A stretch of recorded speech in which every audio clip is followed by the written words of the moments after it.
All right, now to the NFL, where we will be moving to a 17-game schedule this season. The NFL, they've used a 16-game schedule since 1978, but now we're going to have an 18-week season. The preseason is going to be shortened from 4 to 3 games, and the AFC and NFC will alternate between 8 and 9 home games each year. The AFC will have 9 home games this season, and Week 17 is going to be strictly interconference, or the last game of the regular season, Week 18, I should say, is going to be strictly interconference battles. NFC teams will be traveling to AFC opponents. Drink, what do you think about this new 17-game schedule? Um, well, we seen it coming. Let's not act like it's a surprise. Anybody that's been paying the NFL any attention, we seen it coming. Last year, you had the additional playoff teams on both sides.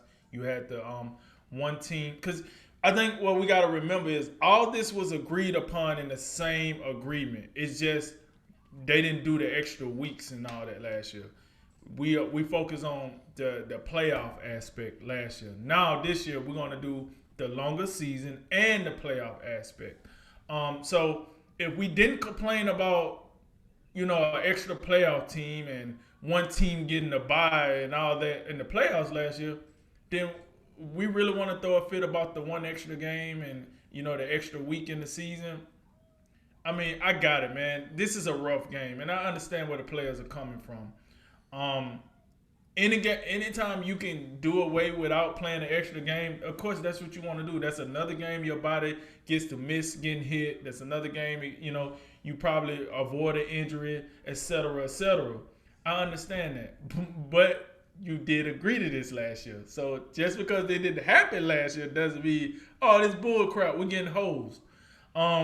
So with that in mind, I think the players, the stars of the NBA, NFL, I'm sorry, the stars, the quarterbacks, the pass rushers, the guys we know, right?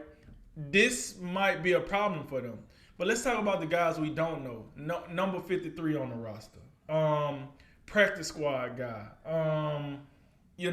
Those guys that just don't get paid $45 million for this. They don't get an $18 million signing bonus. They're trying to get their way to that spot. This affects them too. An extra game, you know what I'm saying? Pay for something extra for them. Maybe once they get into that spot where the superstars at, maybe they might complain, but we have to remember it affects them too. Now we know the owner's gonna get paid. And listen, another thing about this is COVID.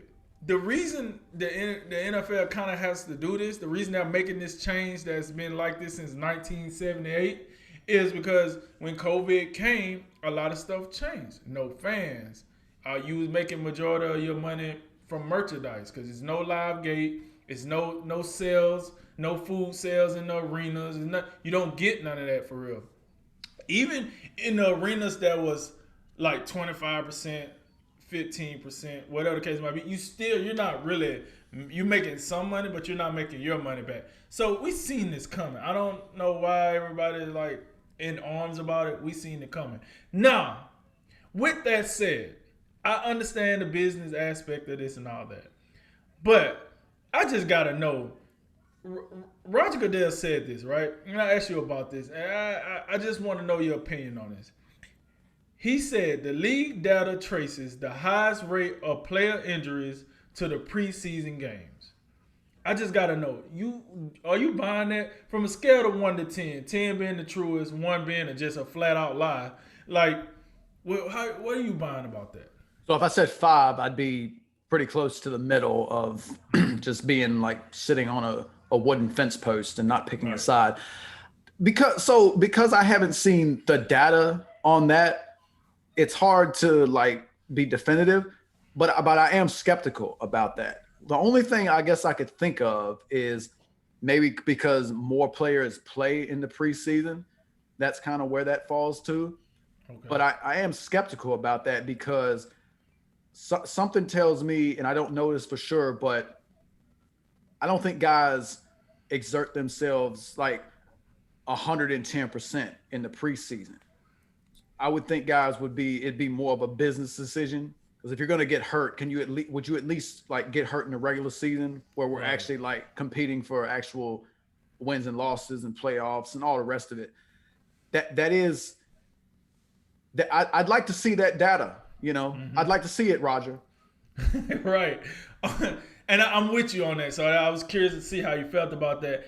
And here's the deal. So preseason out here just beating people up, right? So let's just knock it down from 4 games to 3. That's gonna knock the injury down. I don't know. If the margin of error is so much higher in the preseason, why not cut it in half? Why not turn it from 4 to 2 or 4 to 1? Clearly, it's doing more harm than help. That's what it's all like. So I think if player safety was truly the goal, I would think you would cut the preseason down because the preseason is useless. Teams are literally like all the stars are blowing it off now in some cases. I would cut the preseason from 4 to 3. I would keep the regular season games the same, and I would give every other team another bye week. I love that theory. I think we're doing an injustice to Johnny No Name. You know what I mean, John Doe. If they do that, because I don't know how he would get a name if he don't really get that stage to show us something. We wouldn't have Dak Prescott if it wasn't for preseason. You know what I'm saying? It's a lot of guys we wouldn't have that preseason did boast of their value. But here's the deal: you can't one hand say preseason is the highest rate of injury, and then the next hand say, but we're only going to lose 1 game. Like, and hurting people. And in reality, you're not losing the game, period, because you're taking a preseason game away, but you're adding a regular season. So in the end, it balances out. You're still playing the same number of games overall. Right. So with that said, man, I think the 17. Initially, I didn't like the 17 games. I'm not gonna lie, I didn't like it. But I'm a person. I like innovation. I like change. I like to see if this change can make the game better. This is why I'm a staunch, supporter of Adam Silver, because he's always trying to move the NBA. He's always trying to advance the NBA. He's trying to do something different. We seen the All-Star game change up. We see he know his demographic, and he works well to try to cater stuff to his demographic.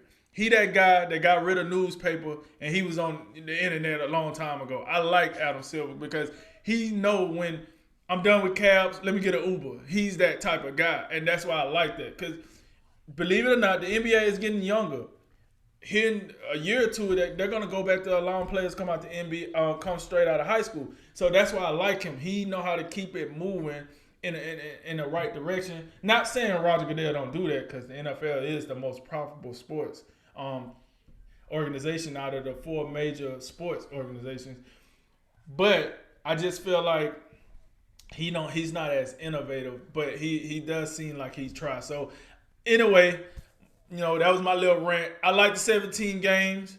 I like the difference of it. I understand the player standpoint. I also understand the owner standpoint. It is what it is, man. We got to get this money. You want to get paid all this money, I got to be able to pay you all this money. And this is the way I'm going to pay you all this money, is about playing an extra game, getting an extra seed in the playoffs, whatever. But at the end, the bottom line to this is this. This was a CBA, meaning you agreed to it. You agreed to this. Or whoever the shot caller is for the Players Association agreed to it. Bar none. The NFL didn't wake up one morning and say, here's the rules. Right. Boom, we're going to holler at you. You agreed to it. So at the end of the day, it is what it is. And, it's something new. 2 years from now, people probably won't even have a problem with this, because they'll be used to it. It's going to get written into their contracts, so on and so forth. And then everybody go home happy, get their piece of the pie. So with that said, that's my thoughts on this 17-game season. Yeah, I dislike it more than I like it, and I don't. When we found out that this was something that was eventually going to come, I didn't like it then. I just like to point that out. But the part I do like about it is, as a fan, I think from a fan's perspective, anytime you have more of something, more games, that's always going to be in your best interest. And it really, even though the net value of it is there's no net change to how many games are played. It's one more regular season game. and one less preseason game. So it is more meaningful football because we all know the preseason. I don't watch preseason. It's just not. It just doesn't interest me. So from as a fan, I like it, and I do think there is merit to the argument about stars in this league who are on long-term deals, who have already got theirs. They're probably the guys that are more, reluctant to go along with this. Alvin Kamara, I know he was one that was, pretty outspoken about it, doesn't like it. But there's a difference between a guy of that stature and the end of the line guys who are playing special teams and are on the practice squad and, covering punts and all the rest, that it likely benefits them. So, more games, more money. And that's in the end, I think that's what this is about. This is trying to generate more revenue because we know last season couldn't have been the most profitable because you didn't have people in the seats. I think we get back to that this season. Right. But some of the things I don't think maybe we're talking about as much. It's just going to be weird. It's going to be adjustment. Like I'm used to the 12-4s, 11-5s, 10-6s, the normal records that you have. I mean, it's just going to be a little weird. We're never going to, at least right now, up until you change it back to even, like we're not going to have any more 8-8 teams. It's just going to be a little bit strange. Like I'm sure Jason Garrett's pleased with that, so, but hold on. You could, right? Because if you get a tie, if you have a tie, that's true. That's true. You could have 8-8 and 1. That's a good point. But I think like things like statistical records, like single season records, like I think a lot more of those single season records will be in danger. Right. Will we see somebody throw 56 touchdowns and break Peyton Manning's record? I think that's something we could see. What about Eric Dickerson's single season rushing yard record? Little things like that, when you take into account, well, what if, perhaps, what if Eric Dickerson had a 17-game season? He could have ran for, 2,300 rushing yards. Things like that is just going to be a little bit weird. And I think it's going to dilute some statistical value from guys that played in the past. And I think just as an initial difference, I'm always big proponent, if it ain't broke, don't fix it. I think the schedule works pretty well the way it is right now.